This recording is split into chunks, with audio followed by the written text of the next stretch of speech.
So we've lost our compass when it comes to our government being proactive in getting those investments. You mentioned the commerce. I think Apple came out a year or two ago and said we're going to make the new iMac only in America, and then they found out that they couldn't because that specialized workforce they couldn't find in Texas or wherever they were. I mean, we really are dependent on China to make these devices to a certain extent.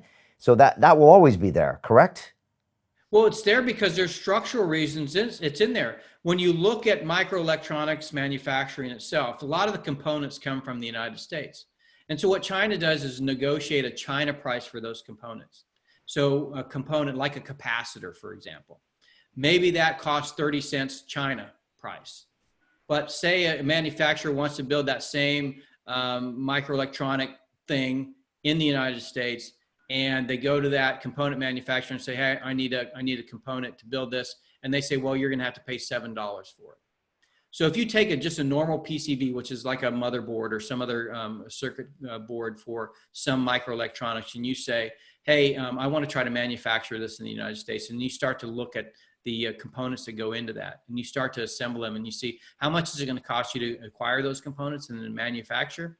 What you find is, in order for you to be competitive with China, you actually have to go to China to buy components that were manufactured in the United States, because every manufacturer in China gets the same price. It's like they have a Walmart price for the components in microelectronics. And so say that board costs $200 or $300 to manufacture in the United States, any manufacturer of microelectronics in China can make that board for $7. And they can do it because they can all get access to the same components at the same China price. So this is a structural problem that the Chinese have created and that our government allows to continue to exist. The Department of Defense, the Defense Production Act, Title III, gives it the authority to break up monopoly-based systems like this for the purpose of ensuring that microelectronics can be manufactured in the United States in sufficient quantities to provide for the defense of the country. These are the types of authorities, and these are the types of things that the federal government needs to do. But what we have is people in the federal government today that come from kind of the post-Cold War economy that is about globalization and the internet, and it's about driving the lowest price on the basis of offshoring manufacturing to places where you have the ability to do exactly what I just said, and add in low-priced labor because you don't have the same labor standards, and the fact that you don't pay as much for environmental protections because you also don't have environmental protections. When you put all those together, yes, we could never have that come back to the United States unless the federal government basically began to impose the kinds of controls that would allow businesses here.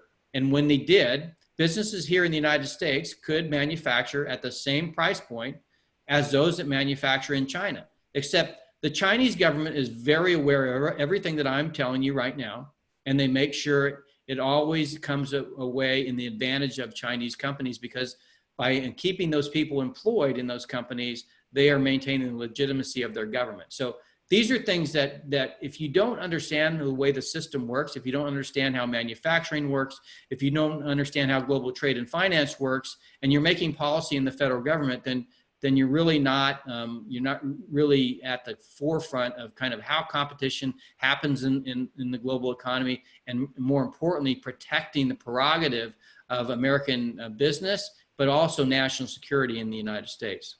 And how has Trump's new policies panned out, in your opinion? He's like, I was the only one to be tough on China with trade. How do you rate those? And do we still have more work to do? Well, I'll give you an example. One of the challenges we have, I'll talk about one manufacturer that makes aquariums, saltwater aquariums.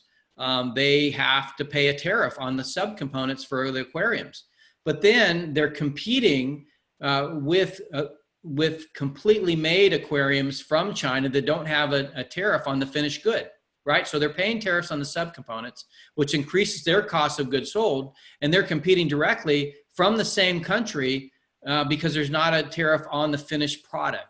And so there's an issue with understanding our tariff policy and how that impacts our manufacturers and their profitability. I mean, it really requires you to understand in fine detail what it is to be a manufacturer in a free country today when faced with competition from a nation state that is bound and determined to crush you, to crush your ability to function as a business and to provide goods at a competitive price. That's what it's like Walmart, except the entire country is built that way.